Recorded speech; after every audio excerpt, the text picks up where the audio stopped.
Szemlátomást körülvesz minket a mentális betegségek áradata. Honnan jön mindez? A pszichiáterektől, akiknek a diagnosztikai és statisztikai kézikönyve a világon bárkit mentálisan betegnek bélyegezhet. Psychiatrists, I believe, they look at every human being and they divide humans into two classes: clients and potential clients. We see this no more prevalent in any field than in the field of the mental disorders, where one disease after another is invented and then popularized and the public is made to worry about it. It's in disease mongering. It's the selling of sickness. You know, sometimes it's a drug in search of a market, and it's giving public awareness to minor conditions with the ultimate goal is to sell more medications. It's not caring for people. When you run out of symptoms, you don't have any more clientele to market to. So you have to invent disease. And with psychiatric medications, you can invent diseases all day long. Look at human variation. Everyday things like shyness, sadness, or even situational depressions like grieving, postpartum depression, they all become studied and prescriptions start to get written for these drugs. Before these drugs were introduced in the market, people who had these conditions would not have been given any drug at all. And so it is the branding of a disease, and it is the branding of a drug for the treatment of a disease that did not exist before the industry made the disease. Példa. A félénkséget, amely hétköznapi dolog az életben, a pszichiáterek szociális szorongásos zavar néven szavazták be a diagnosztikai és statisztikai kézikönyvbe. You know, people are nervous. Well, they come up with, say, social anxiety disorder. SAD, they'll call it SAD. And the connotation is that everybody ought to be happy and that here's a drug that can make you happy. So that a common occurrence, which is every now and again everybody's sad, we ought to be treating with a drug. Well, then they'll get this PR firm to drum up business for this. They'll put out all these studies that find, you know, there's so many people afflicted with this SAD, you know, and they'll start putting it in magazines, they'll start putting it on TV, they'll start a patient advocacy group that say, you know, that we're all affected by this, and then they'll come out with Paxil works for this. So they go to the FDA and they said, well, we ran this study and this works for this new invented disorder. And that is SAD, social anxiety disorder. And millions of people suffer from it. And it's purely fictional. It's a normal human emotion that everybody experiences at certain times or another, but they make it into a disease. Paxil, once it got approved by the FDA as the first antidepressant to be used for social anxiety, it took off huge. And it just moved from number 3 in the market amongst its peer drugs to number 1 in the market. A szociális szorongásos zavar mindössze egy a számos kitalált zavar közül, amelyek a tudatmódosítószerek felírásának nagymértékű növekedéséért felelősek. Psychiatrists work to promote what the latest disease is going to be. These days, bipolar is getting that same type of promotion. Everybody's being educated about their bipolar illness, when in fact, we know having emotional ups and downs is distinctly human. Now bipolar is thrown around like water. You've got bipolar, I have bipolar. If I'm up today, I'm manic. If I go home tonight and I'm depressed because I'm tired, that shows I have bipolar disease. It's a lot of hokum. Have you ever worried with seeing all the increased media on it that you might have a mental disorder? Yes. And which one is that? I would say bipolar. You know, they talk about bipolar a lot. Bipolar, I've known a lot of bipolar. Two friends from both of them were like diagnosed with bipolar. My neighbor, she was bipolar. I was diagnosed with bipolar. My mother had bipolar. He was actually bipolar. Schizophrenic bipolar. Bipolar and obsessive compulsive. Bipolar and ADHD. Bipolar disorder. Bipolar, yeah. Bipolar situation. Bipolar. Bipolar. Bipolar. Bipolar. Bipolar. There's 3 personality disorders, and then the most recent is bipolar. And that's just been in the past year.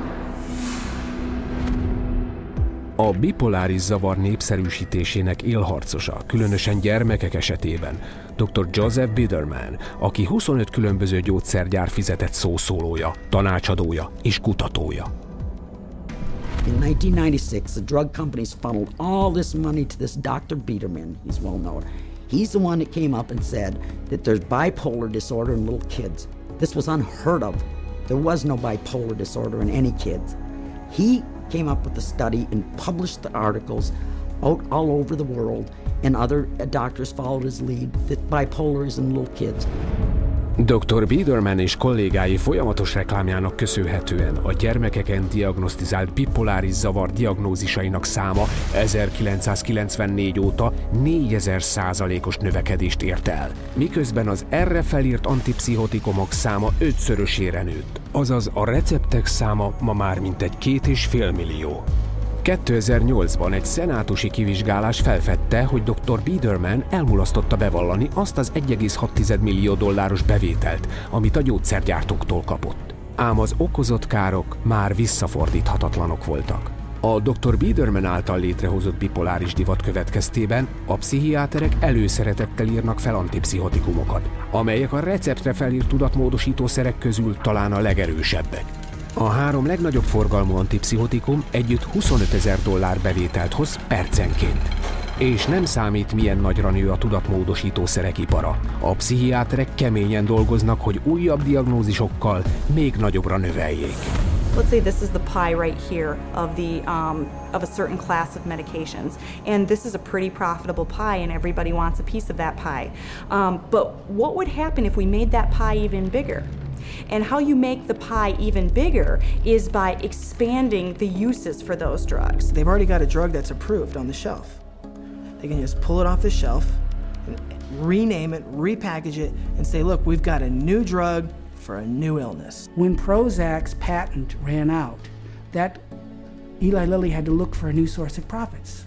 So all they did was change the name of the drug from Prozac to Serafem, changed the color of the pill from green to pink, and marketed it for PMDD, which was newly introduced into this book. What it tells us is that if you can come up with a label, a diagnostic label for a drug, then you can sell it like hotcakes.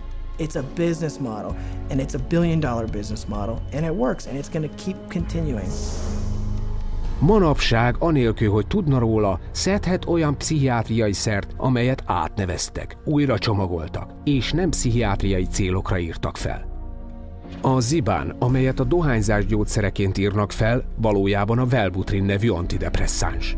A Cymbalta nevű pszichiátriai szert, amelyet depresszióra és szorongásra adnak, most a vizelet-visszatartási probléma gyógyszereként dobják piacra Jentriv néven. A pszichiátriai kutatók a tudatmódosító szereket olyan sokféle állapotnál tesztelik, mint például az elhízás, alkoholizmus, szerencsejátékszenvedély, hőhullámok, herpes, hányinger, viszketés, reszketés vagy túlzott hajtépdesés. Ez most minden betegségre egy pirula, és gyakorlatilag senkinek nem mondják el, hogy milyen veszélyesek is a pszichiátriai szerek. As a chemist, I'm making these drugs, they're proving deadly in our labs, and they're proving deadly in other labs, dangerous, ineffective, causing the exact same thing they're supposed to treat. How are they selling them? For anyone who's given a label of a psychotic illness, drugs seem to be the automatic choice of treatment as night follows day. That's all psychiatry does. It's dominated by psychopharmacologists who do nothing but manage symptoms by dispensing pills. That's it. And they don't work. But the fact that they don't work works to the advantage of the drug companies and the psychiatrists, which means that you're not cured, which means that you're a patient for life, you're a customer, you're a client for life. And the worse your health gets, the more drugs you need. It's a great deal for them. We should all be up in arms about the way we're being treated by psychiatry today. This is a very dangerous industry that has gone so far overboard in inventing fictitious diseases and drugging our children and our population that I consider it to be engaged in crimes against humanity.